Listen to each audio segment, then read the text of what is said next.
अगर आपने इस कॉन्सेप्ट को बहुत ध्यान से समझ लिया है तो आप ये 100% मान लीजिए जो आपके 2 से 3 क्वेश्चंस आने वाले एग्जाम में, आप किसी भी बोर्ड से क्यों ना हो, आपके एग्जाम में 2 से 3 क्वेश्चन 100% आएंगे इस कॉन्सेप्ट से, और वो सारे आप क्वेश्चंस करके आने वाले हो अगर आपने इस कॉन्सेप्ट को बहुत ध्यान से समझ लिया।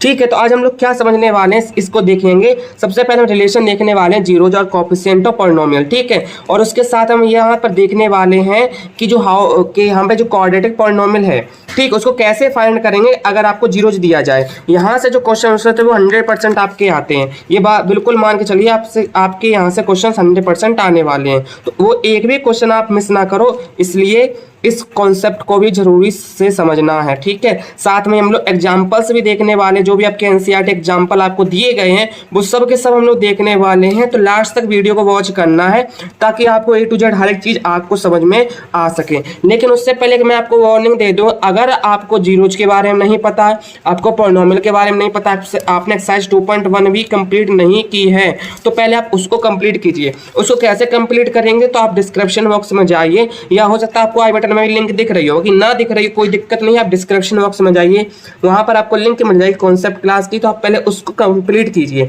तभी आप इसको समझ पाओगे अच्छे तरीके से। ठीक है, अब मैं मान के चलता हूं कि आपने कॉन्सेप्ट क्लास कंप्लीट कर ली है, समझते हैं कि चीजों को बहुत ध्यान से समझेंगे। हम लोगों ने 2 चीजें पढ़ी थी। ठीक है, क्या पढ़ा था, पहले तो पढ़ा था पॉलिनोमियल के टाइप्स पढ़े थे। ठीक है, एंड उसके बाद हमने उनके जीरोज के बारे में जाना था। तो पॉलिनोमियल यहाँ पर हम कौन कौन से पॉलिनोमियल की बात करने वाले हैं। पहले हम बात करने वाले क्वाड्रेटिक पॉलिनोमियल की, ठीक, क्यूबिक की भी बात करेंगे, पर अभी हाल फिलहाल हम किसकी बात करने वाले हैं, क्वाड्रेटिक पॉलिनोमियल की बात करने वाले हैं। इसमें हमने देखा था जो कितने होते हैं, 2 होते हैं। ठीक है, अब यहाँ पर देखो अल्फा और बीटा इसके हम जीरोज लेट कर लेंगे। ठीक है, हम क्या लेट कर लेंगे कि क्वाड्रेटिक पॉलिनोमियल आपको जो दिया गया है उसके जो जीरोज है वो कौन है, अल्फा और बीटा है। ठीक है, अब हम अल्फा बीटा का पॉलिनोमियल के जो कोएफिशिएंट है उनके बीच रिलेशन देखने वाले हैं। ठीक है, तो इसके लिए सबसे पहले हम लिखेंगे सम ऑफ जीरोज। क्या लिखने वाले हैं सबसे पहले, फर्स्टली हम क्या देखेंगे, सम ऑफ जीरोज। ठीक है, तो देखेंगे सम ऑफ जीरोज, हेडिंग डालिए जल्दी से, कॉपी पेन उठा लीजिए और हेडिंग डालिए सम ऑफ जीरोज। ठीक है, सम ऑफ जीरोज क्या होता है, तो लिखेंगे सम ऑफ जीरोज इक्वल क्या होता है, तो यहाँ लिखने वाले हैं coefficient of x upon coefficient of x square. ठीक है, और इसके साथ में एक माइनस का साइन भी यहाँ पर ले लेंगे। ठीक है, तो क्या होता है, सम ऑफ जीरो जो होता है वो क्या होता है, coefficient of x upon coefficient of x square. अब भाई जीरोज क्या थे, तो अल्फा और बीटा थे, तो सम का मतलब होता है प्लस, तो alpha plus beta equal minus. अब कोएफिशिएंट ऑफ एक्स क्या होगा, तो यहाँ पर हम लेट कर लेते हैं एक पॉलिनोमियल को, तो पी ऑफ एक्स इक्वल क्या होगा, a x square plus b x plus c. ठीक है, तो ये क्या है, स्टैंडर्ड फॉर्म है किसका, क्वाड्रेटिक पॉलिनोमियल का। इसके बारे में भी हम लोग डिस्कस ऑलरेडी कर चुके हैं। ठीक है, तो क्वाड्रेटिक पॉलिनोमियल का क्या है, स्टैंडर्ड फॉर्म है। यहाँ पर अगर आप ध्यान से देखो तो एक्स का कोएफिशिएंट कौन है, बी है, और एक्स स्क्वायर का कोएफिशिएंट कौन है, ए है। तो एक्स का कोएफिशिएंट क्या था, बी था, और एक्स स्क्वायर का कोएफिशिएंट क्या है, ए है।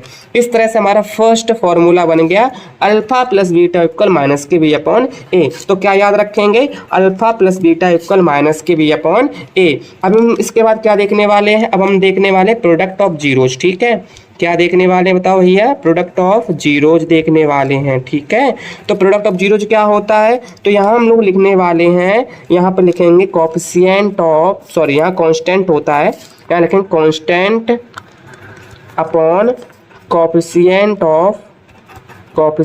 Of x square. ठीक है, क्या लिखने वाले हैं, constant of upon coefficient of x square. ठीक है, अब अल्फा इंटू बीटा क्यों लिखेंगे भैया, अल्फा इंटू बीटा, प्रोडक्ट का मतलब क्या होता है, मल्टीप्लाई होता है, तो हम लिखेंगे alpha into beta equal constant. इस वाले इक्वेशन में बताओ कांस्टेंट क्या है, तो सी है। ठीक है ना, कांस्टेंट क्या है, सी है, और एक्स स्क्वायर का कोएफिशिएंट क्या है, ए है। तो इस तरह से हमारा फॉर्मूला वाला alpha into beta equal c upon a. ठीक है, एक फॉर्मूला है alpha plus beta equal minus b upon a, और एक बनेगा हमारा alpha into beta equal c upon a. तो आपके दोनों फॉर्मूले बहुत इंपॉर्टेंट है, दोनों बिल्कुल रट मारिए, तभी आप इन क्वेश्चंस को कर पाएंगे जो हम आगे कराने वाले हैं। ठीक है, इसके बाद हम किसकी बात करने वाले हैं, तो बताइए क्यूबिक क्यूबिक पॉलिनोमियल की बात करने वाले हैं। ठीक है, किसकी बात करने वाले हैं? क्यूबिक पॉलिनोमियल की बात करने वाले हैं। अच्छा, मैं एक बात आपको बता दूं कि अगर आपको मेरे पढ़ाने में कोई फॉल्ट लगता है, ठीक है, कोई लगता है कि सर आपको ऐसे नहीं ऐसे पढ़ाना चाहिए, आपको थोड़ा इस तरह से पढ़ाना चाहिए, या कोई भी सजेशन है, आप कमेंट बॉक्स में जरूर से बताइए। या आपका अगर आपको वीडियो अच्छा लग रहा है भाई, तो आप जरूर से अप्रिशिएट कीजिए मुझे कमेंट बॉक्स में, ताकि मुझे और मोटिवेशन मिल सके और मैं और ज़्यादा मेहनत से और अच्छे कंटेंट के साथ में आपके पढ़ा सकूं। ठीक है, तो जैसा आप कमेंट करेंगे उसी अकॉर्डिंग मैं आगे बढ़ता रहूंगा और आपको पढ़ाता रहूंगा। ठीक है, तो क्यूबिक पॉलिनोमियल क्या होता है? तो इसका अगर हम स्टैंडर्ड फॉर्म देखें तो क्या होगा? पी ऑफ एक्स इक्वल, हम लेट कर लेंगे a x square, sorry a x cube plus b x square plus c x plus t. ये हमारा क्या है? क्वाड्रेटिक सॉरी क्यूबिक पॉलिनोमियल है। ठीक है, अब यहाँ पर अगर हम देखें तो इसके जो जीरोज होंगे वो होते हैं 3। कितने जीरोज होते हैं? 3 होते हैं, जिसको हम लेट कर लेंगे alpha comma beta comma gamma. ठीक है, इसको क्या बोलते हैं? अल्फा बोलते हैं, इसको बीटा बोलते हैं, और इसको क्या बोलेंगे हम लोग? गामा बोलेंगे। ठीक है, तो अब इसका जो फॉर्मूला होगा वो क्या बनेगा? ठीक है, तो इसमें हम देखेंगे सबसे पहले sum of zeros, sum of zeros जो कि किसके इक्वल होगा? वही होगा minus coefficient of x square, coefficient of x square upon coefficient of x cube. ठीक है, ये हमारा पहला फॉर्मूला होगा। तो हम यहाँ लिखेंगे सम ऑफ जीरोज। तो जीरोज क्या क्या थे? अल्फा था, बीटा था और हमारे पास गामा था। ठीक, माइनस के एक्स स्क्वायर का देखो ध्यान से कोफिशिएंट क्या है, तो यहाँ पर आप ध्यान से देखो तो एक्स स्क्वायर कोफिशिएंट बी और एक्स क्यूब कोफिशिएंट क्या है? ए, तो लिखेंगे माइनस के बी अपॉन ए। ठीक, पहला फॉर्मूला हमारा क्या बन गया? माइनस के बी अपॉन ए बन गया। ठीक है, अब इसके बाद हम लोग लिखने वाले हैं फॉर्मूला। ठीक है, यहाँ लिखेंगे product of two zeros and sum of zeros. ठीक, इसका मतलब क्या हुआ? इसका मतलब हुआ कि प्रोडक्ट करेंगे टू जीरोज का, फिर उनके बाद क्या करेंगे? उनको सम करेंगे। ठीक है, तो मतलब कि जैसे हमने पहले अल्फा और बीटा का प्रोडक्ट करवा दिया, फिर मैंने बीटा और गामा का प्रोडक्ट करवा दिया, फिर मैं क्या करवाऊंगा? फिर मैं अल्फा और गामा का प्रोडक्ट करवाऊंगा और इनको क्या कर दूंगा? मैं प्लस कर दूंगा। ठीक है, तो इनका फॉर्मूला क्या बन जाएगा? इसका फॉर्मूला बन जाएगा हमारा सी अपॉन ए। ठीक, क्या बन जाएगा फॉर्मूला? C upon a. ठीक है, तो alpha beta plus beta gamma plus gamma alpha equal क्या आएगा? सी अपॉन ए आएगा। ठीक है, ये हमारा फॉर्मूला बन गया। अच्छा, तीसरा फॉर्मूला और क्या इसका होगा? तो तीसरा फॉर्मूला हम लिखेंगे, तीसरा फॉर्मूला लिखेंगे प्रोडक्ट ऑफ जीरोज। ठीक, क्या लिखेंगे? Product of zeros.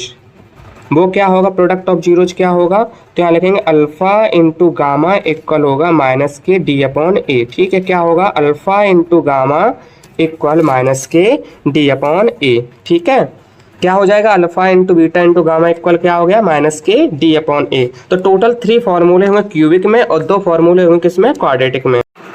तो चलिए एक बार हम सारे फॉर्मूले को एक बार रिवाइज कर लेंगे। ठीक है, तो हम लोगों ने कौन कौन से फॉर्मूले पढ़े हैं तो हम यहाँ पर देखने वाले हैं। सबसे पहले हमने क्वाड्रेटिक का पढ़ा, जहाँ सम ऑफ जीरोज देखा अल्फा प्लस बीटा इक्वल क्या होता है? माइनस के बी अपॉन ए होता है। ठीक है, तो सबसे पहले हम लोगों ने इसका स्क्रीनशॉट ले लो ताकि आपको नोट्स प्रोवाइड करवा सकूं। ठीक, इसके बाद प्रोडक्ट ऑफ जीरोज देखा अल्फा इंटू बीटा इक्वल क्या होता है? सी अपॉन ए होता है। ठीक है, इसके बाद हम लोगों ने क्यूबिक पॉलिनोमियल में देखे जहाँ पर हमें पता है 3 जीरोज होते हैं, कौन कौन से हम लेट करेंगे? अल्फा बीटा और गामा लेट करेंगे। अब यहाँ पर सम ऑफ जीरोज देखा हमने alpha plus beta gamma equal क्या है? माइनस के डी अपॉन ए होता है। इसके बाद अल्फा बीटा बीटा गामा और गामा अल्फा क्या होता है? सी अपॉन ए होता है। इसके बाद हम लोगों ने देखा alpha into beta into gamma जो कि क्या होता है? माइनस के डी अपॉन ए होता है। ठीक है, अब हम लोग क्या देखने वाले हैं कि अगर आपको क्वाड्रेटिक पॉलिनोमियल पूछा जाए और आपको इसमें क्या दिया जाएगा? यहाँ पर दिया जाएगा जीरोज। ठीक है, क्या दिया जाएगा भाई? तो जीरोज दिए जाएंगे। तो अगर आपको जीरोज दिए जा रहे हैं और आपको क्या फाइंड करना है? क्वाड्रेटिक पॉलिनोमियल फाइंड करना है, तो कैसे फाइंड करेंगे? ठीक है, तो इसका फॉर्मूला होता है, आप लिख लीजिए, यहाँ पर होगा, यहाँ पर ब्रैकेट लगाएंगे सबसे पहले और बाहर लिख देंगे कोई कांस्टेंट पार्ट। ठीक है, और लिखेंगे यहाँ पर एक्स स्क्वायर।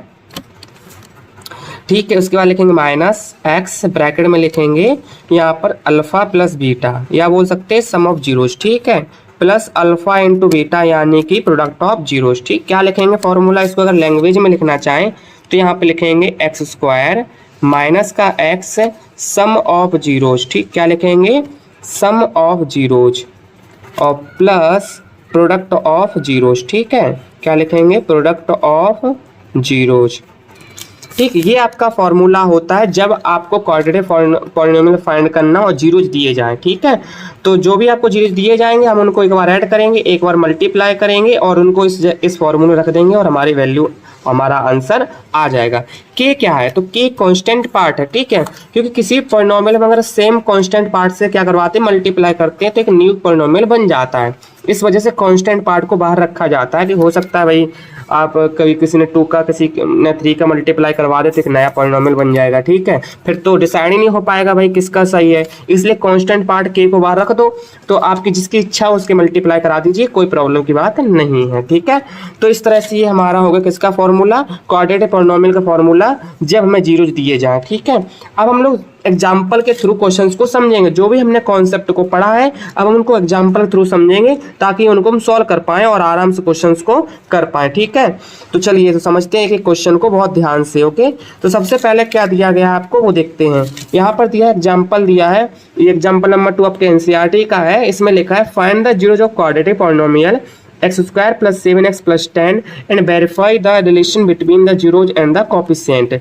सबसे पहले तो अब आपको क्वेश्चन आता है कि सर पॉलिनोमियल की जीरोज कैसे फाइंड करेंगे। ठीक है, क्वेश्चन क्या आता है कि सर पॉलिनोमियल जीरोज कैसे फाइंड करेंगे, तो इसके लिए हम लोग लगाएंगे कौन सा मेथड लगाएंगे भाई, इसमें हम लोग लगाने वाले स्प्लिट मेथड। ठीक है, स्प्लिट मेथड। ठीक है, अगर आपको स्प्लिट मेथड नहीं पता है कि आप कैसे जीरोज फाइंड करते हैं तो मैंने क्वाड्रेटिक जो चैप्टर है क्वाड्रेटिक इक्वेशन वो मैंने पढ़ा चुका हूँ। ठीक है, चैप्टर नंबर आपका 4 है। ठीक है, तो उसमें मैंने बहुत अच्छे से डिटेल में बताया कि कैसे इसको करते हैं। साथ में अगर आप डिमांड करते हो कमेंट बॉक्स में तो इसके लिए एक अलग से सेपरेट वीडियो बना दूंगा, वहाँ पर इसको समझ लेना कि कैसे इसको सॉल्व किया जाता है, कैसे स्प्लिट मेथड का यूज करके जीरोज फाइंड किया जाता है। ठीक है, तो यहाँ पर हम लोग सीधा डायरेक्ट क्वेश्चन को देखेंगे। तो यहाँ लिखा है x square plus 7x plus 10, ये आपको दिया गया पॉलिनोमियल। ठीक है, हमें इसके जीरोज फाइंड करनी है। ठीक है, तो यहाँ पर सबसे पहले हम यहाँ देखेंगे तो यहाँ पर 10 लिखा हुआ है, यानी यहाँ पर मल्टीप्लाई करने पे कोई ऐसा नंबर सोचेंगे जिससे 10 आए, और अगर हम उसको प्लस करते हैं तो 7 आना चाहिए क्योंकि बीच में कौन सा नंबर दिया है 7। ठीक है, तो हमें पता है ऐसा कौन सा नंबर होगा, तो 5 2 जा 10 और 5 और 2 कितना होता है 7 होता है। तो हम यहाँ लिखेंगे एक्स स्क्वायर प्लस में 5x प्लस 2x प्लस 10, इसमें कोई चेंज नहीं करते, जो ये जैसा है वैसा ही लिख देते हैं। इसके बाद क्या करते हैं, दो किस तरह से पेयर बनाते हैं, और यहाँ पर देखेंगे तो x कॉमन ले लेंगे तो यहाँ से बचेगा x प्लस 5, यहाँ से 2 कॉमन ले लेंगे तो यहाँ पर भी बचेगा x प्लस 5। ठीक है, नेक्स्ट पेज में लिखेंगे यहाँ पर x प्लस 5 दोनों से हमने कॉमन ले लिया। ठीक है, देखो यहाँ पर भी x प्लस 5 था, यहाँ पर भी x प्लस 5, तो दोनों से कॉमन ले लिया, यहाँ से बचेगा x और यहाँ पर क्या बचेगा प्लस का 2। तो इस तरह से हमारा ये बन गया। ठीक है, तो इसकी मैं स्क्रीनशॉट ले लूँ। अच्छा, पिछले का स्क्रीनशॉट लिया था, हाँ लिया था शायद। चलिए, अब यहाँ पर हमारे 2 फैक्टर निकल के आ चुके हैं। अब हम क्या करें, एक एक करके इनको 0 के इक्वल रखेंगे। एक बार x प्लस 5 को 0 के इक्वल रखा तो x की वैल्यू आ गई हमारी माइनस का 5, यानी ये अल्फा की वैल्यू हो गई। ठीक, किसकी वैल्यू हो गई ये हमारी हो गई अल्फा की वैल्यू। ठीक है, एक बार क्या करेंगे हम लोग x प्लस 2 को 0 के इक्वल रखेंगे तो x की वैल्यू आ गई माइनस का 2, और ये किसकी वैल्यू हो गई, ये बीटा की वैल्यू हो गई। ठीक है, ये किसकी वैल्यू हो गई भाई, बीटा की वैल्यू। तो हमने अल्फा और बीटा फाइंड कर लिए। लीजिए, हमारा आधा क्वेश्चन तो कंप्लीट हो गया। ठीक है, अब हमने आधा कंप्लीट कर लिया, अब हम क्या करेंगे, इनके रिलेशन का क्या करेंगे, वेरिफिकेशन करेंगे। ठीक है, तो चलिए भाई रिलेशन का वेरिफिकेशन करते हैं। इसके लिए हम लोगों ने क्या फॉर्मूला पढ़ा था, इसके लिए फॉर्मूला पढ़ा था कि अल्फा प्लस बीटा, क्या पढ़ा था, अल्फा प्लस बीटा इक्वल होता है माइनस के बी अपॉन ए होता है। सबसे पहले एक काम कर लेते हैं, ये जो इक्वेशन दी गई है क्या दिया है, x square plus 7x plus 10, क्या दिया गया है, x square plus 7x plus 10। तो इसको हम क्या करेंगे, इसको हम x square plus b x plus c से कंपेयर करवाएंगे। ठीक है, किससे कंपेयर करवाएंगे, x square plus b x plus c से कंपेयर करवा रहे हैं। तो यहाँ से ए की वैल्यू कितनी आ गई, 1 आ गई, क्योंकि इसका कोई कोफिशिएंट नहीं है तो हम 1 लेट करके चलते हैं। तो ए की वैल्यू आ गई 1, बी की वैल्यू कितनी आ जाएगी भाई, यहाँ पर 7 आ जाएगी, और सी की वैल्यू कितनी आ गई, 10 आ गई। अब हमें आसानी रहेगी क्वेश्चन को करने में। ठीक है, यहाँ पर देखिए तो अल्फा की वैल्यू और बीटा की वैल्यू भी यहीं लिख लेते हैं। तो अल्फा की वैल्यू माइनस का 5, बीटा की वैल्यू माइनस का 2 है। तो अल्फा की वैल्यू है माइनस का 5 एंड बीटा की वैल्यू है माइनस का 2। ऑल वैल्यू को यहाँ पर पुट कर देंगे एंड क्वेश्चन को सॉल्व करेंगे। अल्फा की वैल्यू कितनी है भाई, माइनस का 5 है, बीटा की वैल्यू है माइनस का 2 एंड इक्वल में देखो माइनस बी लिखा है, कितना लिखा माइनस का बी, देखो बी देखो कितना भाई 7 है, 7 है और ए देखो ध्यान से यहाँ पे कितना दिया है 1 दिया गया है। तो अगर हम सॉल्व करेंगे तो माइनस का 5 माइनस का 2 माइनस का 7 हो गया और इस साइड में माइनस का 7 आ रहा। लीजिए हमारी पहली तो इक्वेशन वेरीफाइड हो गई, दोनों लेफ्ट साइड और राइट साइड हमारे सेम हो गए। ठीक है, जब पहला इक्वेशन में पहले फॉर्मूले में हमारा जब वेरिफिकेशन हो गया, अब हम दूसरे को ट्राई करेंगे। दूसरा क्या होता है, प्रोडक्ट ऑफ जीरो जो होता है, जो क्या होता है, ये होता है अल्फा इंटू बीटा इक्वल होता है सी अपॉन ए। ठीक है, अल्फा की वैल्यू कितनी दी थी, माइनस का 5 दिया गया है, अल्फा की वैल्यू कितनी दी गई है माइनस का 5 और बीटा की वैल्यू दी है माइनस का 2। यहाँ पर देखेंगे सी की वैल्यू कितना है, तो सी की वैल्यू है 10 और ए की वैल्यू तो हमें पता है कितनी है 1 है। ठीक है, तो यहाँ पर देखो तो माइनस से माइनस कैंसिल हो जाएगा, 5 2 जा कितना हो गया 10 हो गया, यहाँ पर भी 10 लिखा हुआ। लीजिए हमारा तो काम हो गया जी, हमारा तो वेरीफाइड हो गया। ठीक है, लीजिए हमारा ये भी वेरीफाइड हो गया और ये भी वेरीफाई हो गया। लीजिए जल्दी जल्दी स्क्रीनशॉट ले लेता हूँ, आप भी जल्दी से नोट कर लीजिए। ठीक है, बाकी अगर आपने नोट नहीं कर पाए कोई दिक्कत वाली बात नहीं है, आपको हम क्या दे देंगे, नोट्स दे देंगे, आपको डिस्क्रिप्शन बॉक्स में नोट्स भी मिल जाएंगे। ठीक है, अब चलिए एग्जाम्पल नंबर 3 करते हैं। अगर आपने एग्जाम्पल नंबर 2 अच्छे से समझ लिया तो बहुत बढ़िया बात, नहीं कम समझ में आए तो कोई दिक्कत नहीं, प्रीवियस कीजिए, वीडियो को थोड़ा सा पीछे कीजिए, आपको दोबारा कर लीजिए, समझ में आ जाएगा। ठीक है, अब हम लोग एग्जाम्पल नंबर 3 देखेंगे, बहुत ध्यान से समझेंगे, एक चीज को पकड़ेंगे कि कैसे इसको करना है। सबसे पहले आपको पॉलिनोमियल दिया गया, पॉलिनोमियल क्या है तो यहाँ लिखेंगे पी ऑफ एक्स इक्वल क्या दिया है, एक्स स्क्वायर माइनस का 3 दे दिया गया। ठीक है, यहाँ पर उन्होंने कहा इसके जीरोज फाइंड कीजिए। भाई यहाँ पर तो हमें सिर्फ और सिर्फ एक ही वेरिएबल दिखाई दे रहा है, हम क्या करेंगे डायरेक्ट इसके इक्वल में 0 रखेंगे और लिखेंगे एक्स स्क्वायर माइनस का 3। तो ये 3 इस साइड आएगा भैया, तो ये 3 इक्वल क्या हो गया एक्स स्क्वायर हो गया। तो यहाँ से हम एक्स की वैल्यू निकालेंगे तो क्या आएगा √3 आएगी। अब आप याद कीजिए √रूट की जो वैल्यू होती है प्लस और माइनस दोनों में होती है, किस में होती है, प्लस और माइनस दोनों में होती है। इस तरह से हम कहेंगे कि अल्फा के वैल्यू है √3 और बीटा के वैल्यू है माइनस का √3। सर ये क्या हो गया, सर बिल्कुल भी पल्ले नहीं पड़ा, आपने ये क्या कर दिया, देखो समझो यहाँ पर पी ऑफ एक्स की वैल्यू 0 ले ली, क्यों ले ली, क्योंकि हमें 0 फाइंड करना था, तो 3 को ट्रांसफर किया तो ये पॉजिटिव बन गया। अब अगर याद रखो भाई हमें तो एक्स स्क्वायर दिया गया पर हमें तो एक्स चाहिए, तो हमने स्क्वायर को ट्रांसफर किया दूसरे साइड में, तो वो क्या बन गया, रूट बन गया। बात समझे, क्या बन गया, रूट। और याद रखना भाई रूट की जो वैल्यू होती है वो प्लस और माइनस दोनों में होती है, किस में होती है, प्लस और माइनस दोनों में होती है। तो अब अल्फा जब बीटा आपको निकालना हो और आपका आंसर कुछ इस तरह से आ रहा हो, रूट में आ रहा हो, रूट प्लस माइनस में, तो याद रखना आप अल्फा को प्लस में ले लेना और बीटा को किस में ले लेना, माइनस में ले लेना। बाकी अगर आप चाहो तो माइनस अल्फा के साथ भी ले सकते हो और बीटा प्लस के साथ ले सकते हो, कोई दिक्कत वाली बात नहीं है। पर नॉर्मली अल्फा को पॉजिटिव और बीटा को नेगेटिव ले लेते हैं। ठीक है, और वैल्यू सेम रहेगी, सिर्फ प्लस और माइनस का अंतर होगा। ठीक है, अब हम इसके वेरीफाई करते हैं और देखते हैं क्या हमने जो जीरोज निकाले वो सही निकाले या फिर नहीं निकाले। तो सबसे पहले क्या होता है, सम ऑफ जीरोज। क्या होता है भैया, सम ऑफ जीरोज होता है। तो सम ऑफ जीरोज में फॉर्मूला क्या होता है भैया, alpha plus beta equal minus के बी अपॉन ए। अब यहाँ पर माइनस का, यहाँ पे सबसे पहले हम इसको इक्वेशन जो आपको दी गई है, सॉरी पॉलिनोमियल जो आपको दिया गया है, क्या दिया था, एक्स स्क्वायर माइनस का 3। तो अगर हम इसको किससे कंपेयर करेंगे, x square plus b x plus c से कंपेयर करें तो यहाँ पर बताओ वैल्यू कौन कौन सी होंगी। तो इसको थोड़ा सा नीचे लिख देते हैं। यहाँ पे देखो तो ए की वैल्यू क्या होती है, ए की वैल्यू जो एक्स स्क्वायर कॉफिशिएंट जो कि यहाँ पर कितना है 1 है, तो यहाँ पे 1 लिख दिया। बी क्या होता है, एक्स का कॉफिशिएंट जो कि यहाँ पर है ही नहीं, इसलिए यहाँ पर क्या होगा, 0 होगा। ठीक, सी कांस्टेंट पार्ट कितना है इसमें, तो देखो 3 है, कितना है कांस्टेंट पार्ट, माइनस का 3, तो यहाँ पर माइनस का 3 लिख दिया। बात समझ में आई। अब यहाँ पर हम इसको पुट कर देंगे वैल्यू को, अल्फा की वैल्यू बीटा की वैल्यू लिखेंगे। अल्फा की वैल्यू क्या थी, तो प्लस का √3 और बीटा की वैल्यू थी माइनस का √3। ओके, अच्छा यहाँ पर देखो ध्यान से, तो बी क्या है, बी बताओ भैया क्या है, तो बी तो 0 है। अब 0 के अपॉन में हम कुछ भी लिखेंगे तो वो क्या बन जाएगा, 0 बन जाएगा। ये भी कैंसिल होकर के 0 बन गया और ये तो ऑलरेडी 0 है। लीजिए हमारा ये तो पहला तो वेरीफाई हो ही गया। ठीक है, पहला तो हमारा वेरीफाई हो गया भैया। अभी क्या कर रहे हो आप? अभी तक कॉपी में नोट नहीं किया? चुपचाप बैठे बैठे देखो मत, कॉपी में नोट करते चलो। चलो अब हम अल्फा इंटू बीटा देखेंगे, क्या होता है भैया? सी अपॉन ए होता है। अल्फा की वैल्यू तो हमने √3 पढ़ी थी और बीटा की वैल्यू तो हमने माइनस का √3 पढ़ी थी। क्या पढ़ी थी हमने? माइनस का √3, तो मैं माइनस आगे लगा दिया। सी देखो ध्यान से, अगर आप ध्यान से देखोगे तो सी कितना है? माइनस का 3 है, तो माइनस का 3 लिखा और ए की वैल्यू तो हमको 1 दे दी गई है। अब याद करो √3 से √3 का मल्टीप्लाई होगा तो रूट कैंसिल हो जाएगा, सिर्फ क्या बचेगा? 3 बचेगा।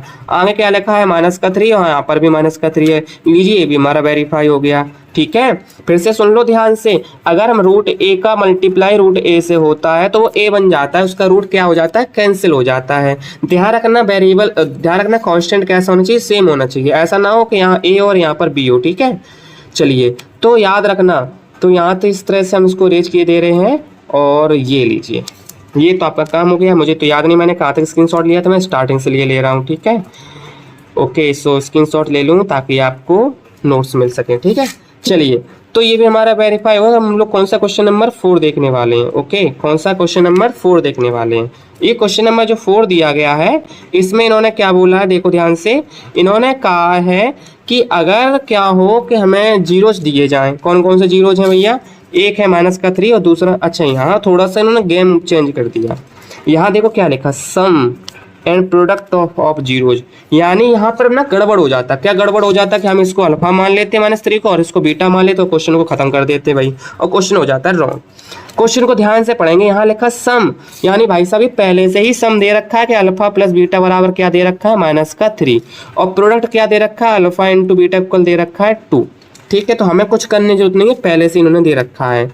ठीक है, तो हमें क्या करना है? हमें सीधा क्वाड्रेटिक पॉलिनोमियल फाइंड करना है, जिसका फॉर्मूला क्या पड़ा था? x² माइनस का x ब्रैकेट में अल्फा प्लस बीटा और प्लस अल्फा इंटू बीटा। ये था कि नहीं था भैया? बिल्कुल यही था।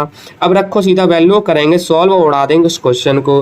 तो देखिए x² माइनस का x, अल्फा प्लस बीटा का वैल्यू कितनी है? -3 है।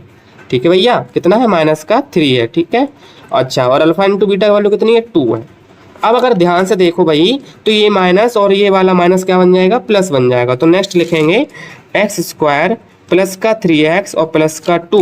लीजिए हमारा पॉलिनोमियल तो आ गया। कितना सिंपल क्वेश्चन था, इसमें क्यों डरते हो भाई? और इतने ही सिंपल क्वेश्चन आपके एग्जाम में आएंगे, कोई हुआ क्वेश्चन नहीं आने वाला। ठीक है, बिल्कुल यही सिंपल क्वेश्चन आएंगे, बस आपको समझ करके कॉन्सेप्ट को करना है। ठीक है, तो लीजिए आपका क्वेश्चन तो बहुत चुटकियों में हो गया। ठीक है, तो ये हमने फाइंड कर लिया, ये आपका क्या हो गया? आंसर हो गया। चाहो तो इसके आगे कांस्टेंट पार्ट लिख सकते हो, ऐसे यहाँ पर आगे क्या लिख सकते हो? के बना सकते हो, कोई दिक्कत वाली बात नहीं है। ठीक है, तो इस तरह से सारे क्वेश्चंस को करने थे। हमारे आज के क्वेश्चन कंप्लीट हुए।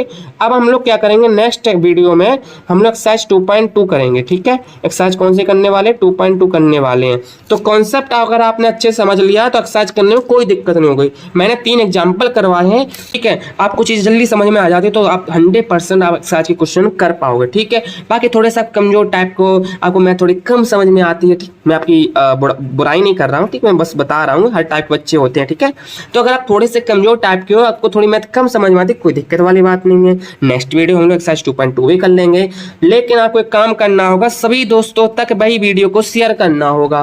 वीडियो को शेयर कर दीजिए दबा करके, कमेंट बॉक्स में कमेंट कर दीजिए और वीडियो को लाइक करके भैया क्या करना है? एक प्यारा सा कमेंट करना, जो कि मैं पहले आपको बोल चुका हूँ। ठीक, कमेंट कर देना बढ़िया सा। ठीक है, थोड़ा सा हमें क्या मिल जाता है? मोटिवेशन मिल जाता है। चलिए मिलते हैं नेक्स्ट वीडियो, तब तक बने रहिए हमारे साथ में और क्वेश्चंस को करते रहिए धुआंधार तरीके से। हाँ, एक बात और बताना भूल गया भैया, अगर कोई डाउट है तो आप जल्दी से जाइए टेलीग्राम पर और जा कर के हमसे क्वेश्चन पूछ सकते हैं। मैं आपको हाल ख्याल आंसर दूंगा अगर मैं ऑनलाइन हूँ या मेरे पास आपका नोटिफिकेशन आ जाता है।